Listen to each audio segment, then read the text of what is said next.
My story begins.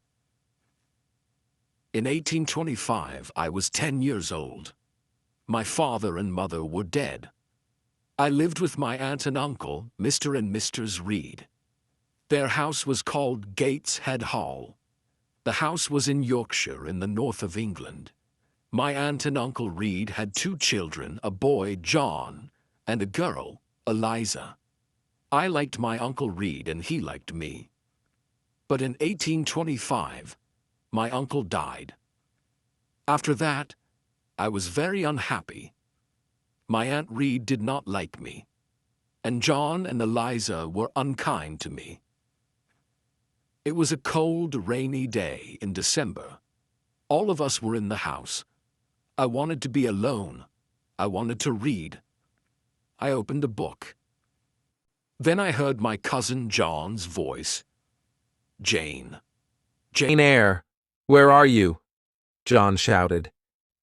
He came into the room and he saw me. Why are you reading my book? He asked.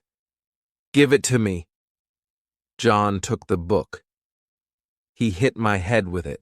I screamed. John hit me again. I pulled his hair and I kicked him. Help! Help, Mama! John shouted. Jane Eyre is hurting me.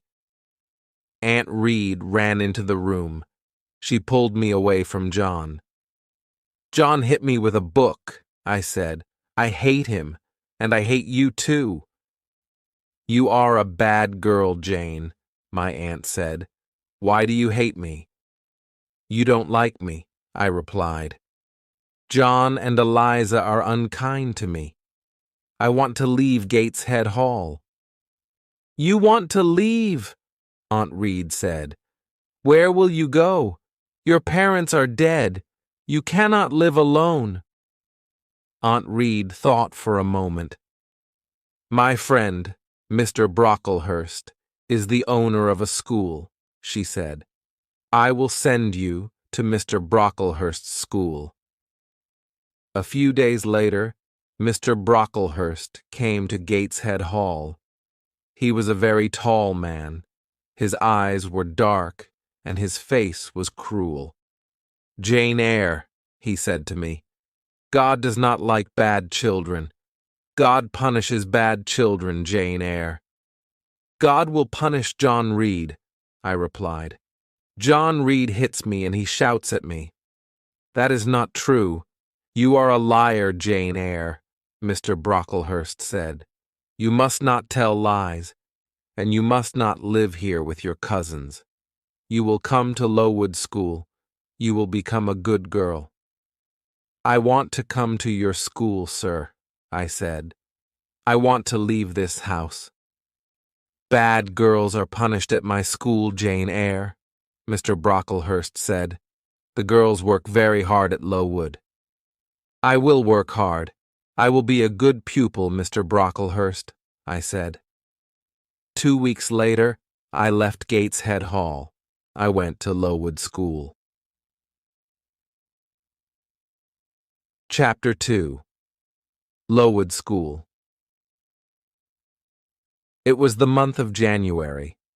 I arrived at Lowood School at night. A servant took me up some stairs and into a big bedroom. There were many beds in the room. The girls in the beds were asleep. The servant took me to an empty bed. I put on my nightclothes and I got into bed. Soon, I was asleep too. I woke up very early. A loud bell was ringing. The bedroom was dark and cold. I watched the other girls. They washed in cold water and they dressed quickly. There was a plain brown dress next to my bed, and there was a pair of ugly, heavy shoes. I washed quickly. Then I put on my new clothes. I was very hungry. I followed the other girls down the stairs. We sat down at long tables in a large dining room. Our food was terrible. The food is bad again, one of the girls said. Stand up, a teacher shouted. Don't talk. We stood up. We did not speak.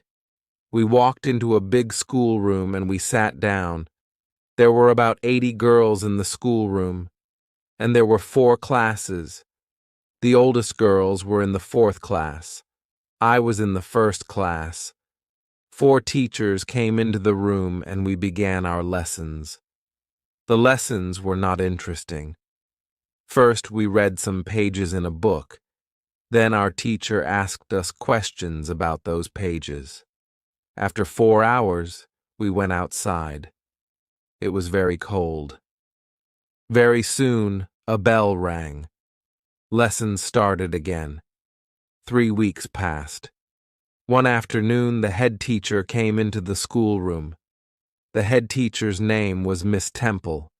Mr. Brocklehurst was with her. We all stood up. I stood behind an older girl. I did not want Mr. Brocklehurst to see me. Mr. Brocklehurst walked slowly round the room. Everybody was very quiet. And then I dropped my book. Mr. Brocklehurst stopped walking. He looked at me. "Ah, the new girl," he said. "Come here, Jane Eyre." Then he pointed at 2 of the older girls. "You 2 girls, put Jane Eyre on that high chair," he said. "Look at Jane Eyre, everybody," Mr. Brocklehurst said. "This child is bad. She is a liar. She will be punished. Miss Temple, teachers, girls, do not talk to this child." Then he spoke to me again. "Jane Eyre, you must stand on that chair for 2 hours," he said.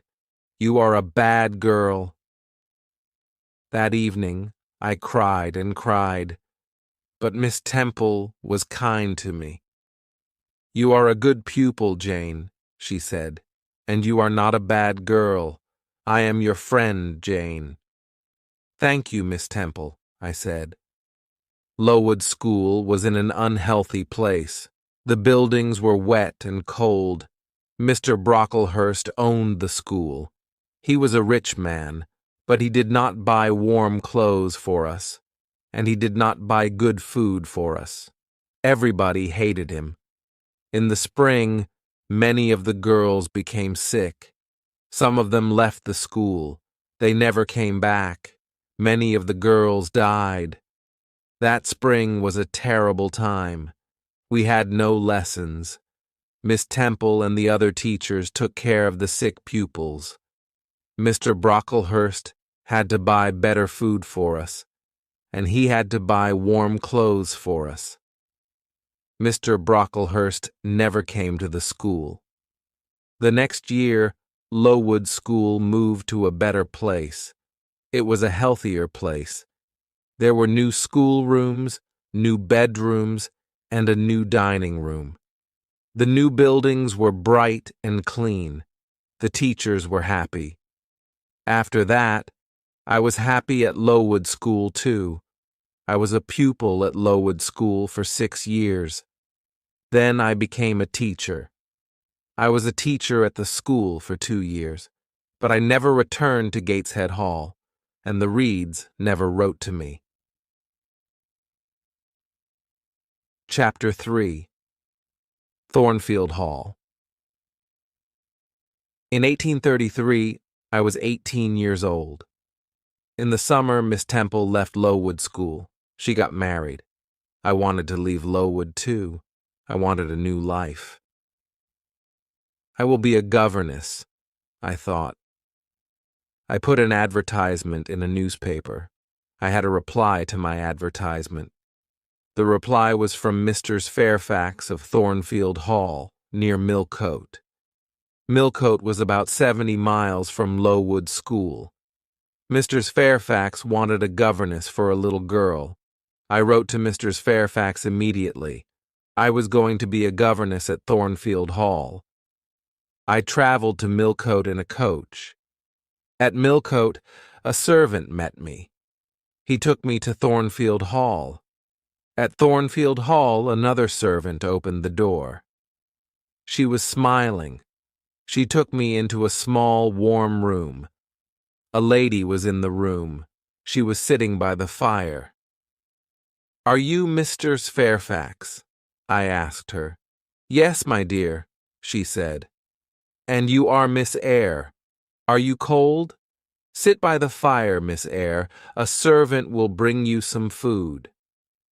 Mr. Fairfax is very kind, I said to myself. I will be happy here. Will I see Miss Fairfax tonight? I asked. Mr. Fairfax looked at me. She smiled. Miss Fairfax? No, no, she said. Your pupil's name is not Miss Fairfax. Your pupil is Adele Varens. Adele's mother was a Frenchwoman. Adele is Mr. Rochester's ward. He takes care of her. Mr. Rochester? Who is Mr. Rochester? I asked. Mr. Edward Rochester is the owner of Thornfield Hall, Mr. Fairfax said. I am his housekeeper. I take care of Thornfield Hall. Mr. Rochester is not here now. He does not like this house. He is often away from home. I was very tired. Mistress Fairfax took me up the wide stairs. She took me to my room. I went to bed immediately, and I slept well. The next morning I woke early. The sun was shining. I put on a plain black dress. I opened my bedroom door. I walked along a corridor and down the wide stairs. I walked out into the sunny garden. I turned and I looked up at my new home. Thornfield Hall was a beautiful house with many large windows. The garden was beautiful too. After a few minutes, Mistress Fairfax came into the garden. She spoke to me. Good morning, Miss Eyre, she said. You have woken early. Miss Adele is here. After breakfast, you must take her to the schoolroom. She must begin her lessons. A pretty little girl walked towards me. She was about 8 years old. She spoke to me in French, and I replied in French. After breakfast, I took Adele to the schoolroom. We worked all morning. Adele enjoyed her lessons, and I was happy. In the afternoon, Mrs. Fairfax took me into all the rooms of Thornfield Hall. We looked at the paintings and at the beautiful furniture. We walked along the corridors. Come up onto the roof, Miss Eyre, Mrs. Fairfax said. You will see the beautiful countryside around Thornfield Hall. We walked up many stairs. At last, we were at the top of the house. We walked along the top corridor. Mrs. Fairfax opened a small door, and we walked onto the roof. Look, Miss Eyre, Mrs. Fairfax said. You can see for many miles. We stood on the roof for a few minutes, then we went back into the house. We walked carefully towards the stairs. The top corridor was narrow and dark. Suddenly, I heard a strange laugh. Who is that, Mrs. Fairfax? I asked. Mrs. Fairfax did not reply. She knocked on a door. Grace, she said. The door opened. Behind the door was a small room. A servant was standing at the door. Be quiet, Grace, please, Mrs. Fairfax said. The woman looked at Mrs. Fairfax. Then she closed the door. That was Grace Poole, Mrs. Fairfax said. She works up here. Sometimes she laughs and talks with the other servants. Don't worry about Grace. Please come downstairs now, Miss Eyre. Chapter 4. Mr. Rochester. 3 months passed. I had not met the owner of Thornfield Hall. Mr. Rochester had not come home. One January afternoon I went out and I walked towards the road. I was going to the village of Hay. I was going to post a letter in the village. Hay was 2 miles from Thornfield Hall. The day was fine, but it was very cold. I walked quickly, and soon I was near the village. Suddenly, a big black and white dog ran past me. A moment later, a man on a black horse followed the dog.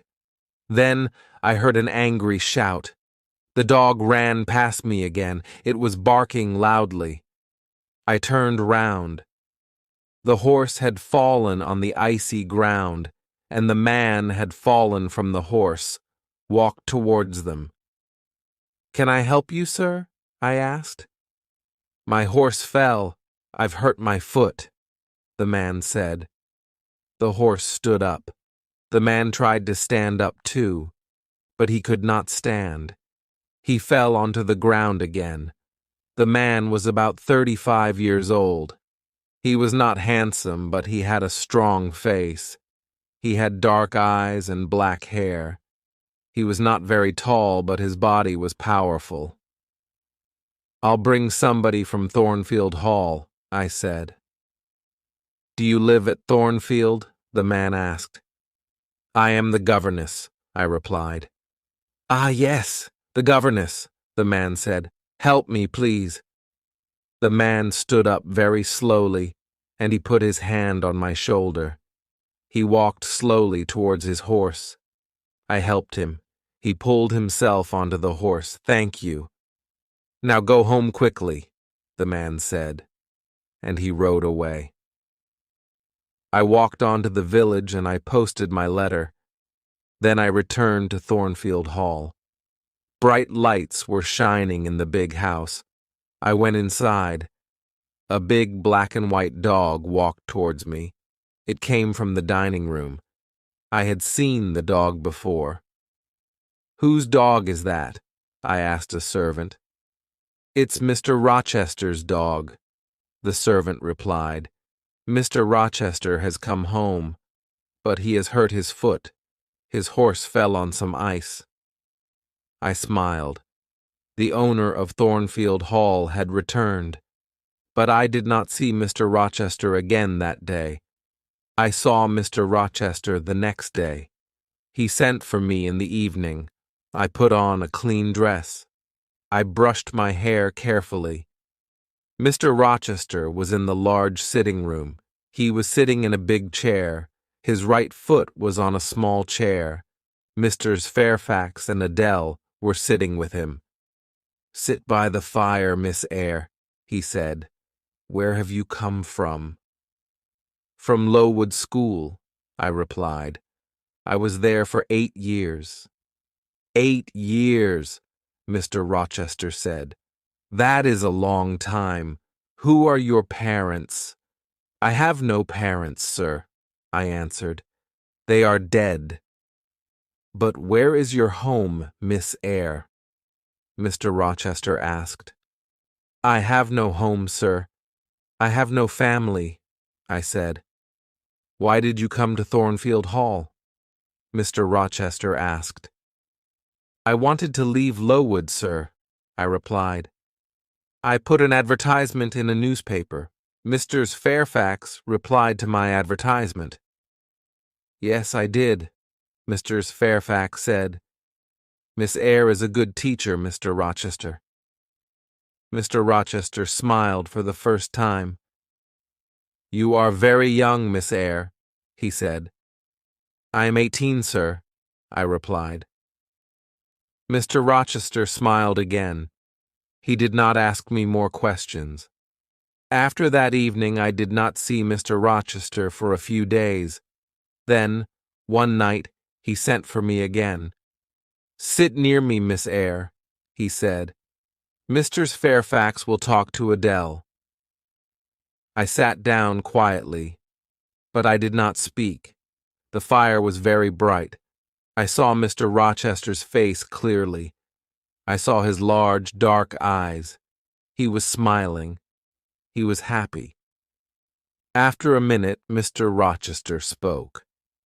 "Miss Eyre," he said, "you are looking at me very carefully. Am I a handsome man?" "No, sir," I said. "You speak the truth, Miss Eyre," Mr. Rochester said. "Look at me again. Am I a kind man? No, sir, one said again. You are smiling now, but you are not always kind. That is true, Mr. Rochester replied. I have had a difficult life. I have met bad people. I have been a bad person myself. Now Thornfield Hall is my home, but I hate this house. You are very young, Miss Eyre. You cannot understand me. You are right. I don't understand you, sir, I said. I stood up. Where are you going? Mr. Rochester asked. It is late. Adele must go to bed, I said. Are you frightened of me, Miss Eyre? Mr. Rochester asked. No, sir, I replied. But you say strange things, sir. Mr. Rochester smiled. Take Adele to her bedroom now, Miss Eyre, he said. We will talk again tomorrow. After that night, we talked together many times. Mr. Rochester was an interesting man, but he was a strange man, too. I often thought about him. Why does Mr. Rochester hate Thornfield? I asked myself. Thornfield Hall is a beautiful place, but Mr. Rochester is not happy. Chapter 5. Fire. It was March. One night I was in bed, but I was not asleep. The house was quiet. Suddenly I heard a sound in the corridor outside my room. Who's there? I said. Nobody answered. Then I heard a strange laugh. I got out of my bed and I went quietly to the door. I listened. I heard another sound. Somebody was walking up the stairs to the top corridor. Then I heard somebody close a door. Was that Grace Poole? I said to myself. Yes, it was Grace. Why was she laughing? And why is she walking in the house at night?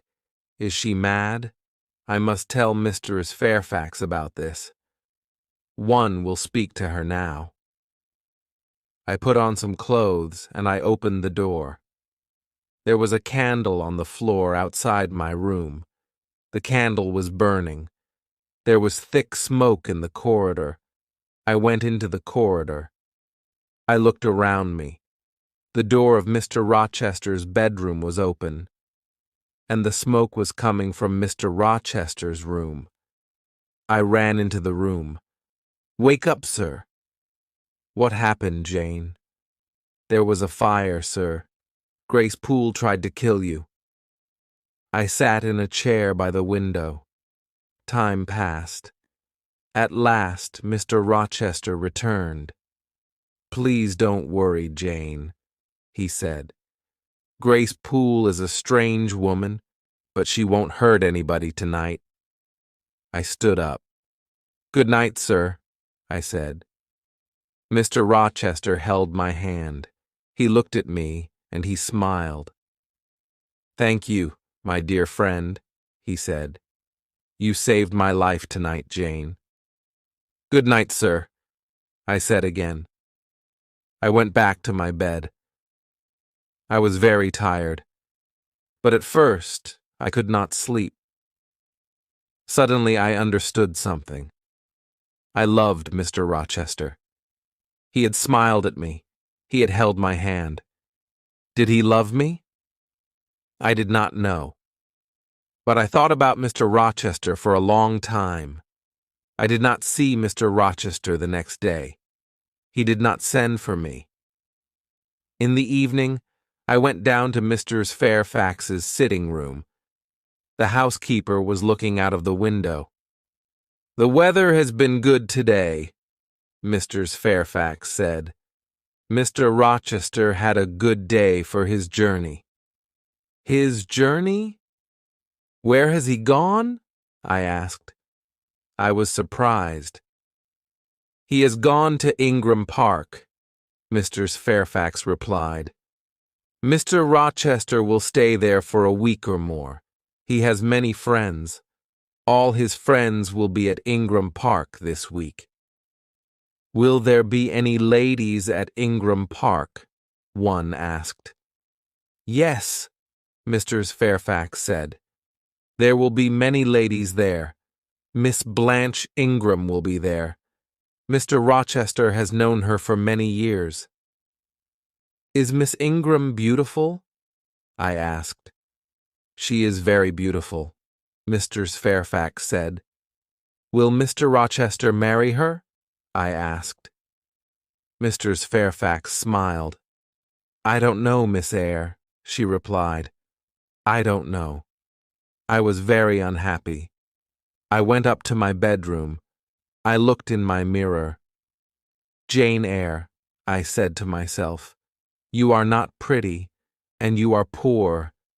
Mr. Rochester will never marry you. He will marry Miss Blanche Ingram. She is a rich lady. You are a poor governess. Forget Mr. Rochester, Jane Eyre. Forget him. Chapter 6. Guests at Thornfield Hall. 2 weeks later, a letter arrived for Mr. Fairfax. Mr. Rochester will return on Thursday, Mr. Fairfax said. Some of his friends will come here with him. There will be many guests at Thornfield Hall. On Thursday evening, Mr. Fairfax, Adele, and I were in Adele's bedroom. Mr. Fairfax was looking out of the window. The guests are arriving now, Mr. Fairfax said. I went to the window and I looked out. There were 3 carriages. 2 people were riding horses. Mr. Rochester was riding his big black horse. A beautiful young woman was riding a white horse. Mr. Fairfax pointed to the young woman. That is Miss Ingram, the housekeeper said. Then she went downstairs. Adele wanted to go downstairs too. No, Adele, I said. We cannot go downstairs tonight. Mr. Rochester is talking to his guests. The next day, Mr. Fairfax came into the schoolroom. Mr. Rochester wants you to meet his guests tonight, Miss Eyre, she said. Adele must meet them too. Later, Adele and I went quietly into the sitting room, and soon 8 ladies came into the room. One of them was tall, dark, and very beautiful. She was Blanche Ingram. Adele ran towards her. Good evening, beautiful lady, she said in French. What a pretty little girl, Blanche Ingram said. Miss Ingram spoke to the other ladies, and she spoke to Adele, but she did not speak to me. Half an hour later, the gentleman came into the room. I looked at Mr. Rochester. He saw me, but he did not speak to me. Miss Ingram pointed at Adele. Why doesn't this little girl live at a school, Mr. Rochester? She asked. Adele learns her lessons at home, Mr. Rochester replied. She has a governess. Oh, yes, that small woman by the window, Miss Ingram said. I had many governesses. I hated all of them. They were all ugly and stupid. Later, Miss Ingram and Mr. Rochester sang some songs together. Mr. Rochester had a fine voice. I listened to the songs. Then I left the room. Mr. Rochester followed me. What is wrong, Jane? He asked. Nothing is wrong, sir, I said. But I am tired. I am going to my room. Good night, sir. You are tired, and you are unhappy too, Mr. Rochester replied. There are tears in your eyes. Rest now, Jane. But please come and meet my guests tomorrow evening. Don't forget Jane. The guests stayed at Thornfield Hall for 2 weeks. Every evening, I went to the sitting room with Adele. Nobody spoke to me. Mr. Rochester and Miss Ingram were always together. One afternoon, Mr. Rochester went to Millcote. He returned late in the evening. I met him at the front door. "Another guest has arrived, sir," I told him. "His name is Mr. Mason. He has come from the West Indies." Suddenly, Mr. Rochester's face was pale. He held my hand tightly. "Mason, the West Indies. Mason," he said. "Are you ill, sir?" I asked. "Jane, my little friend, I've had a shock," he said. "Bring me a glass of wine, please." I went quickly to the dining room. I returned with a glass of wine, and I gave it to Mr. Rochester. "What are my guests doing?" he asked. "They are eating and laughing, sir," I replied. "Mr. Mason is talking to the other guests." "One day they will all hate me," Mr. Rochester said. "Now, go into the dining room again. Tell Mason to meet me in the library." I gave Mr. Mason the message. Then I went to my bedroom. I got into my bed. Later, I heard Mr. Rochester coming up the stairs with Mr. Mason. They were laughing and talking. Soon, I was asleep. Chapter 7. A Terrible Night. Some hours later, I woke up. A terrible cry had woken me. The moon was bright. Its light was shining through my window. I listened. Then I heard somebody shouting, "Help! Help! Rochester, help me!" The voice came from the top corridor. "Help! Help!" I got out of bed, and I put on a dress and some shoes. I opened my door. All the guests were in the corridor outside the bedrooms. They were all asking questions. "What happened?" they asked. "Is there a fire? Who is hurt? Where is Mr. Rochester?" "I am here," Mr. Rochester said. He was walking down the stairs from the top corridor. "What is wrong, Mr. Rochester?" Miss Ingram asked. "What has happened?" "Nothing is wrong," Mr. Rochester replied. "One of the servants has had a bad dream. Go back to bed." I went back to my room. But something was wrong. I did not get into my bed. I waited. Soon, somebody knocked on my door. I opened the door. Mr. Rochester was standing in the corridor. "Jane, follow me. Do not make a sound," Mr. Rochester said. We went up to the top corridor. Mr. Rochester unlocked a door, and we went inside a room. Mr. Mason was sitting on a chair in the room. His face was pale, and his shirt was covered with blood. Then I heard a terrible laugh. The sound came from the next room. Grace Poole is a madwoman, I thought. Why does Mr. Rochester have a mad servant? Mr. Rochester spoke quietly to Mr. Mason.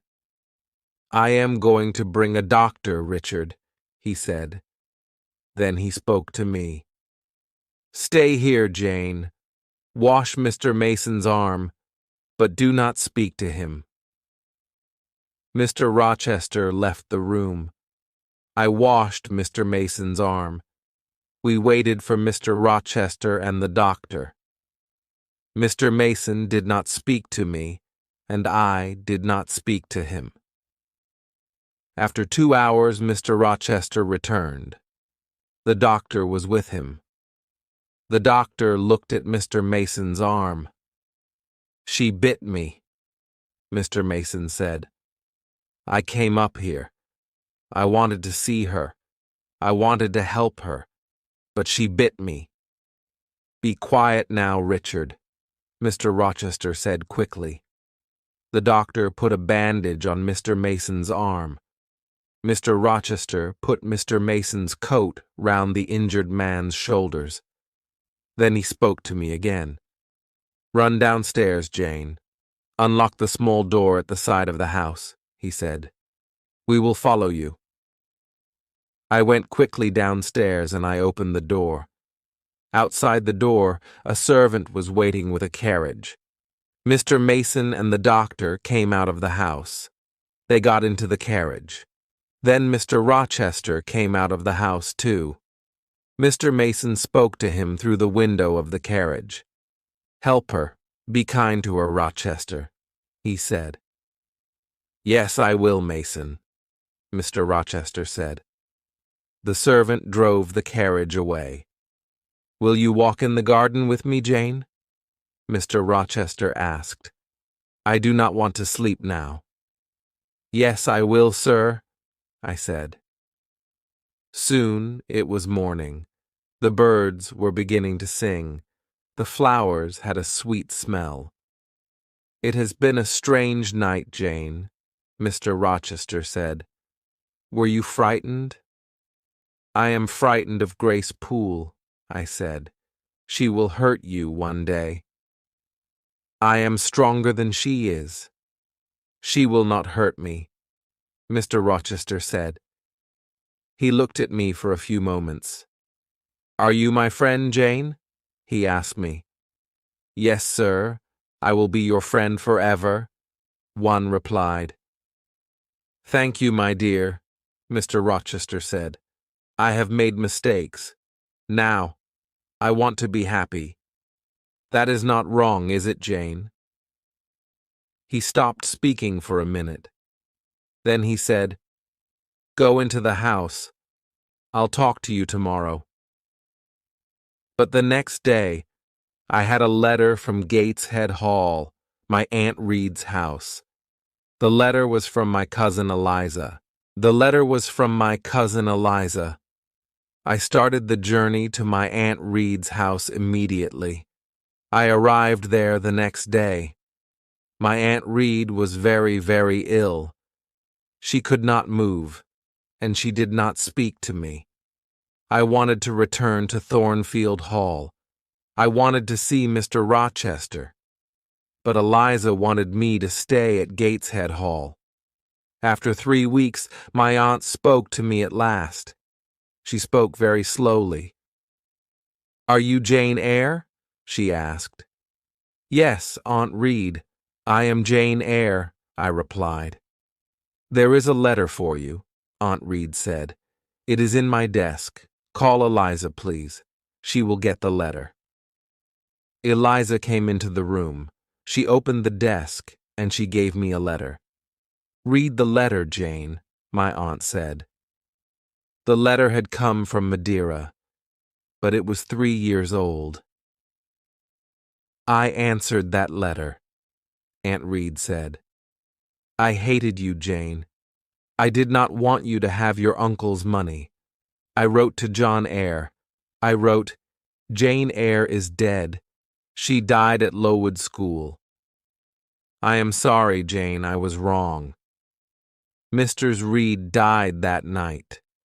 I left Gateshead Hall a few days later. I took my uncle's letter with me. Mr. Rochester met me at Thornfield Hall. Welcome back to my house, he said. This is your home, Jane. Thank you, sir, I said. I am very happy here. Mr. Rochester's guests had left. No other visitors came to Thornfield Hall. Every day Mr. Rochester and I talked together, and every day I loved him more. Chapter 8. In the Garden. In June the weather was hot. One evening I walked into the garden. Mr. Rochester was there too. Do you like this house, Jane? He asked. Yes, sir, I replied. Soon Adele will go to live at a school, Jane, he said. Then I will not want a governess here. Will you be sad then, Jane? Will you leave Thornfield Hall?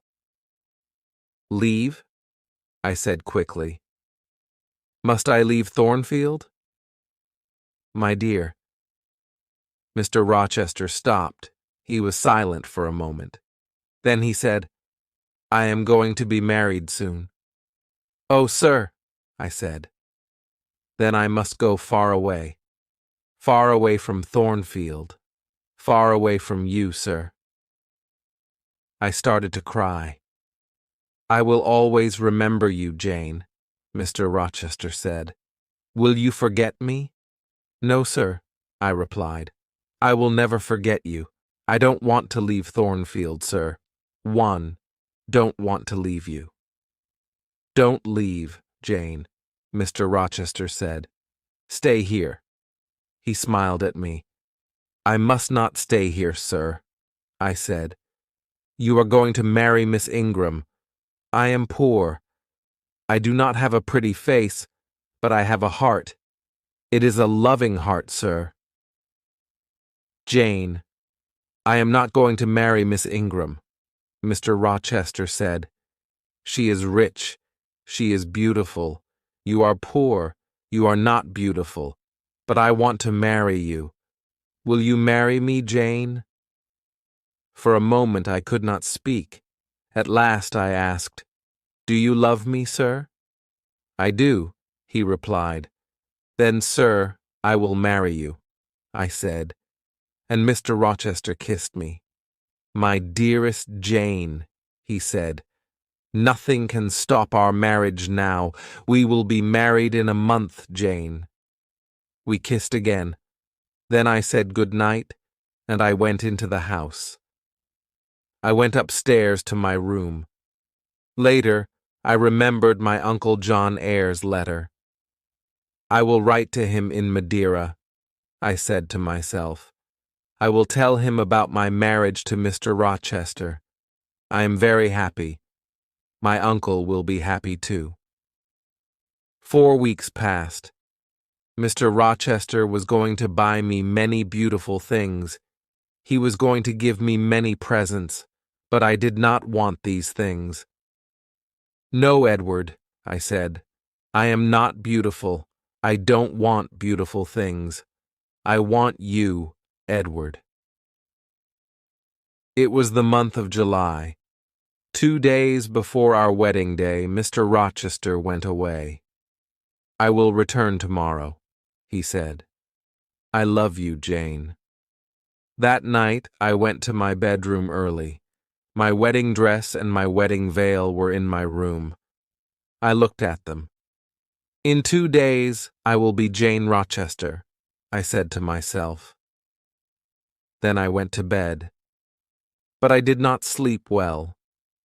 The next day, Mr. Rochester returned. He looked at me carefully. What is wrong, Jane? He asked. Your face is pale. Are you frightened?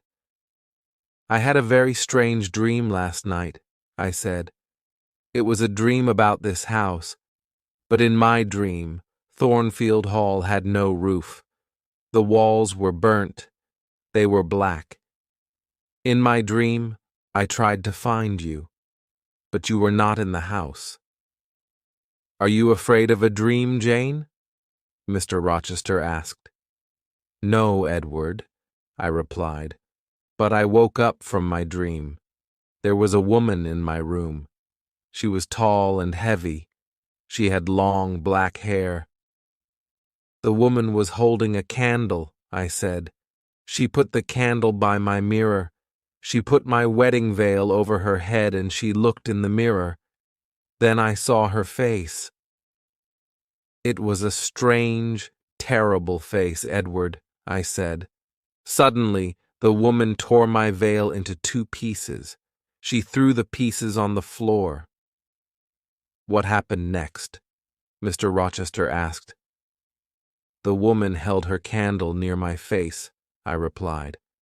She looked at me and she laughed. Then she went away. This happened in your dream, Jane, Mr. Rochester said. It did not happen in my dream, Edward, I said. This morning my wedding veil was on the floor of my room. It was torn. It was in 2 pieces. But the woman did not hurt you, Jane, Mr. Rochester said. Sleep in Adele's room tonight, my dear. You will have no more bad dreams. Chapter 9. Mr. Rochester's Wife. It was our wedding day. We were going to be married in a church near Thornfield Hall. After the marriage, we were going to travel to London. I got up early. I put on my wedding dress, and I went downstairs. Mr. Rochester was waiting for me. At 8 o'clock, we walked together to the church. The clergyman was standing by the door of the church. There were 2 other people inside the church, 2 men. They were sitting in a dark corner. I could not see them very well. The clergyman started to speak. At every marriage, the clergyman asks an important question.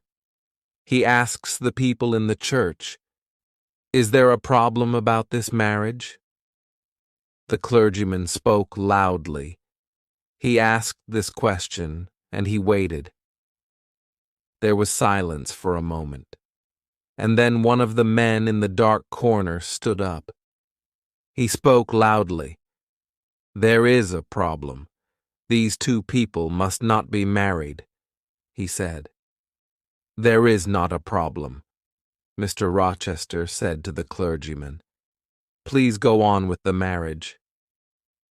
"No, I cannot go on with the marriage," the clergyman replied. He spoke to the man in the corner. "What is the problem, sir?" he asked. Mr. Rochester turned and looked at the man. "Who are you? What do you know about me?" he asked angrily. "My name is Briggs, sir. I'm a lawyer," the man replied. "I know many things about you.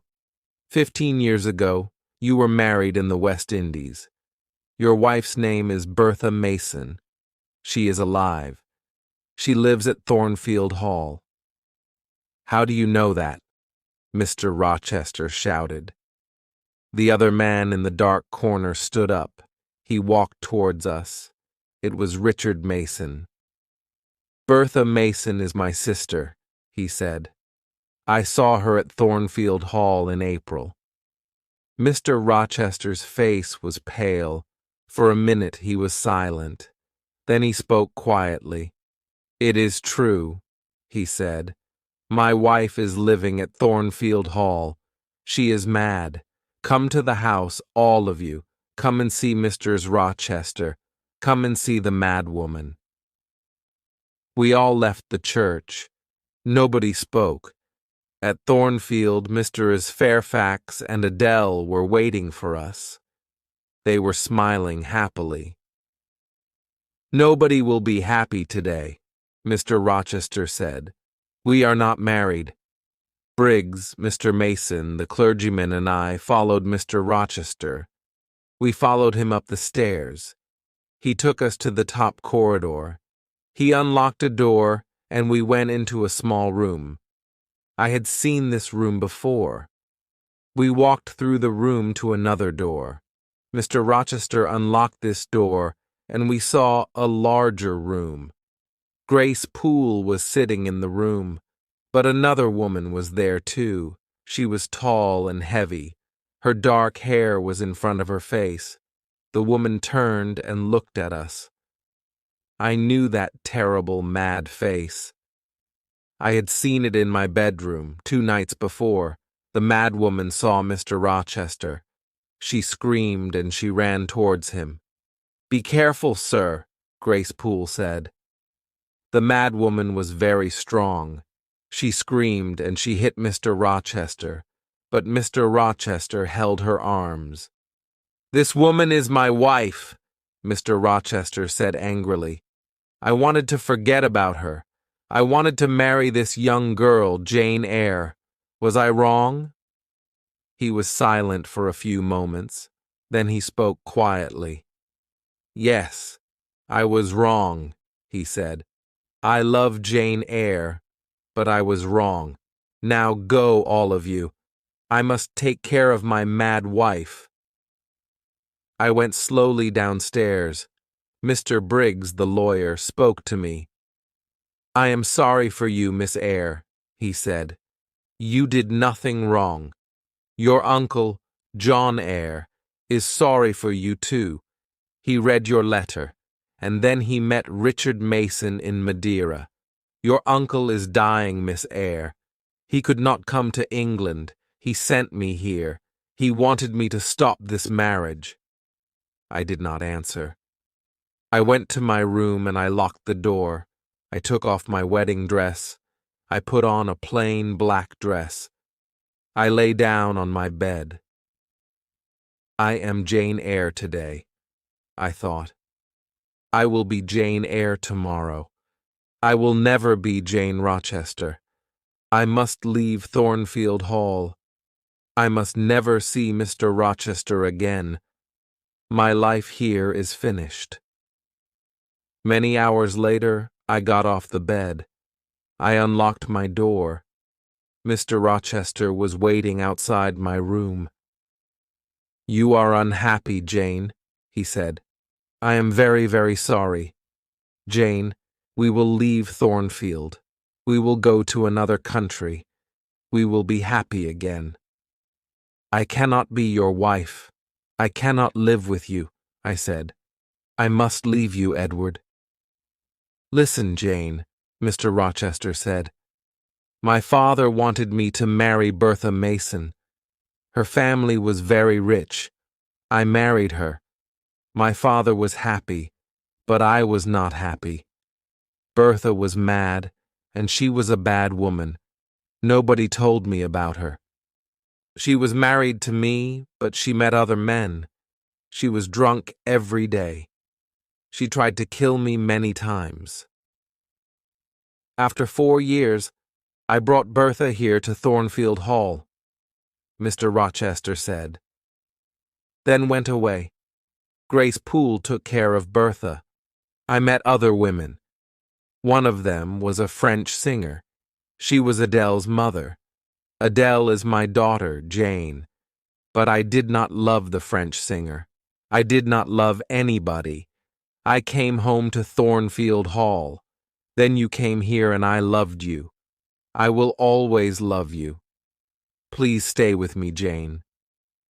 No, Edward, I said. I am going away. We will be unhappy, but we must not be together. Goodbye, Edward. Oh, Jane, Jane, my love, Mr. Rochester said. Don't leave me. I kissed Mr. Rochester. God will help you, Edward, I said. Quickly, I went into my room. I put some clothes into a bag.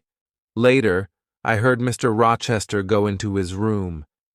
Very quietly, I went downstairs. I opened the small door at the side of the house. I left Thornfield Hall and one walked to the road. It was dark. Soon, a coach came along the road. I gave all my money to the driver of the coach. I got into the coach. Many hours later, the coach stopped. It was 10 o'clock in the morning. You must give me more money now, the driver said. I have no more money, I said. You have no more money? Then you must get out of the coach, the driver said. I got down onto the road. The coach moved away quickly, but I had left my bag in the coach. I looked around me. I was on a cold, empty moor. I was tired and hungry. I walked and walked. I had no money. I had no food. I walked until the evening came. At last, I lay down on the ground. I fell asleep immediately. Chapter 10. Moorhouse. The next morning I woke late. I walked along the road for many miles. It started to rain. Soon my clothes were wet. I saw no one. I walked on the moor all day. In the evening I was very tired again. I must sleep soon, I thought. Where shall I sleep? Then I saw a light. I walked slowly towards it. The rain was falling heavily, but I saw a house near the road. I walked up to the house. I knocked on the door. I waited, but nobody opened the door. I stood outside the house. I was very cold and very tired. I could not move. I am going to die here, I said. Then I heard a young man's voice. The man was standing behind me. No, you will not die at Moore House, the man said. Then he unlocked the door of the house. He took me into the house. He took me into a warm sitting room. Please sit down, he said. Two pretty young women came into the room. Give this poor woman some food, Diana, the young man said. Give her some dry clothes, Mary. Then he spoke to me again. My name is St. John Rivers, he said. These are my sisters, Diana and Mary. What is your name, young woman? My name is Jane Elliot, I said. I closed my eyes. Jane is very tired, Diana said. She must go to bed now. I stayed in bed at Moore House for 3 days. Diana and Mary Rivers were governesses. They were staying at Moore House for a few days. St. John, their brother, was a clergyman. They were very kind to me. Soon, we were good friends. One day, St. John asked me about my life. I was a governess too, I told him. And I told him about Lowood School. But I did not tell him about Thornfield Hall. I did not tell him about Mr. Rochester. I want to work, St. John, I said. Will you help me? I have a plan, St. John said. A few miles from here, there is a village. Many of the girls in the village cannot read or write. I'm going to pay for a girls' school in the village, but I must find a teacher for these girls. I will teach them, St. John, I said. Good, he said. There will be a small house next to the school. You will live there. 3 days later, a letter arrived for St. John. Diana, Mary, our Uncle John is dead, he told his sisters, but we will not have any of his money. He gave the letter to his sisters. They read it. Uncle John was our mother's brother, Diana told me. He was very rich, but he has given all his money to another niece. We do not know her. Soon I went to live in the village. I lived in the house next to the school. Every day I taught the girls. My pupils worked hard, but I was not happy. Every day I thought about Edward Rochester. Does he think about me? I asked myself. 4 months passed. One day, St. John Rivers came to my house. He was holding a letter. He was worried. What is wrong? I asked. I want to ask you 3 questions, Jane, he replied. Is your name Jane Elliot? Do you have another name? Do you know Jane Eyre? I looked at him for a moment. I did not speak. I have some news for Jane Eyre, St. John said. Jane Eyre was a pupil at Lowood School, and she was a teacher there. Then she was a governess at Thornfield Hall, the home of Mr. Edward Rochester. How do you know this? I asked. What do you know about Mr. Rochester? How is he? I don't know, St. John said. This letter is from a lawyer. The lawyer tells a story about Mr. Rochester. Mr. Rochester had a mad wife, but he tried to marry Jane Eyre. She left Thornfield. Now this lawyer, Mr. Briggs, is trying to find her. I will tell you the truth, St. John, I said. My name is not Jane Elliot. My name is Jane Eyre, and I was a governess at Thornfield Hall. I know Mr. Rochester. Did Mr. Briggs write anything about Mr. Rochester? No, the letter is about you, Jane, St. John said. Your uncle, John Eyre, is dead. John Eyre has given you £20,000. You are rich, Jane. But why did Mr. Briggs write to you? I asked. My mother's name was Eyre, St. John said. She was your father's sister, Jane. Then you, Diana, and Mary are my cousins, I said. I thought carefully for a moment. Write to Diana and Mary, I said. They must come home. I will give all of you some of Uncle John's money. The next day I wrote to Mr. Briggs. I gave St. John, Diana, and Mary £5,000 each. I wrote to Mrs. Fairfax, too, but she did not reply.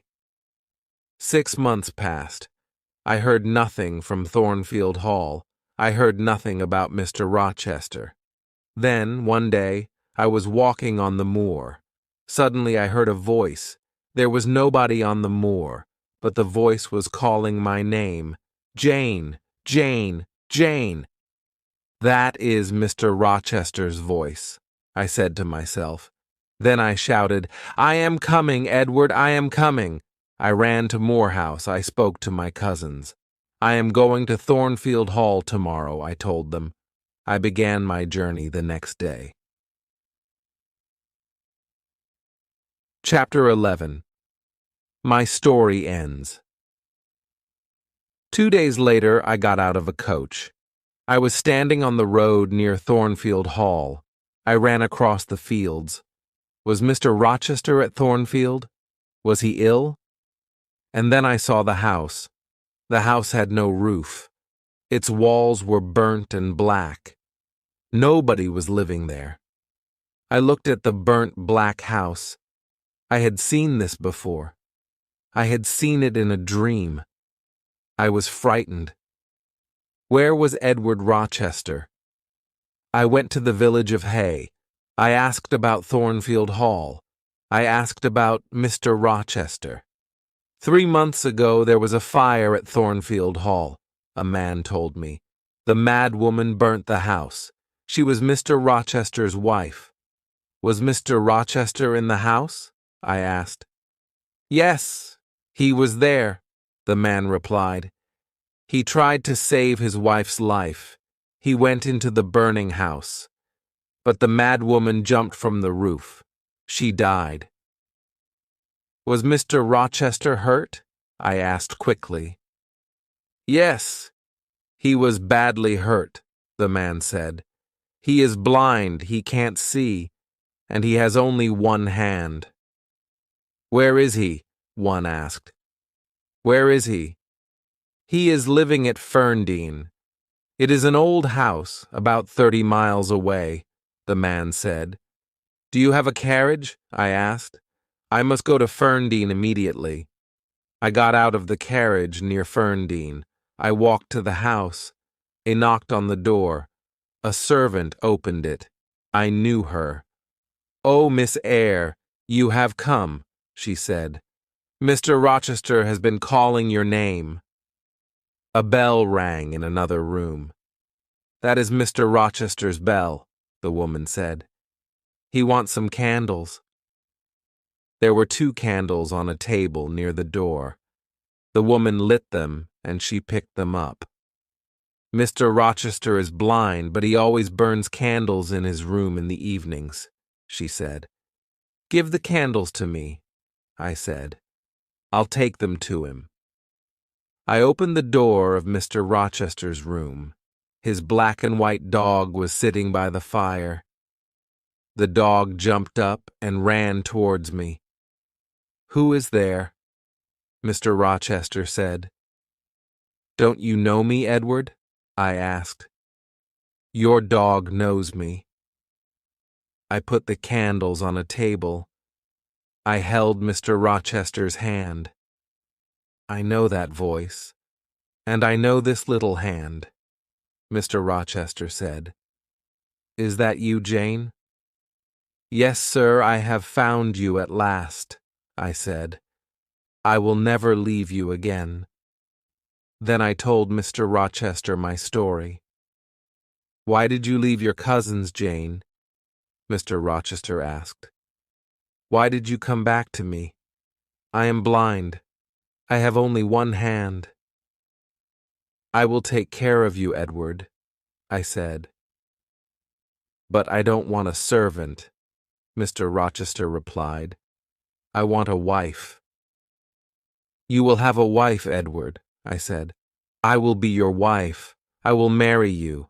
I loved you very much at Thornfield Hall. Now I love you more." Mr. Rochester and I got married. After a time, his eyes were better. He could see a little. He saw the face of our first child. My dear Edward and I are very happy. The end.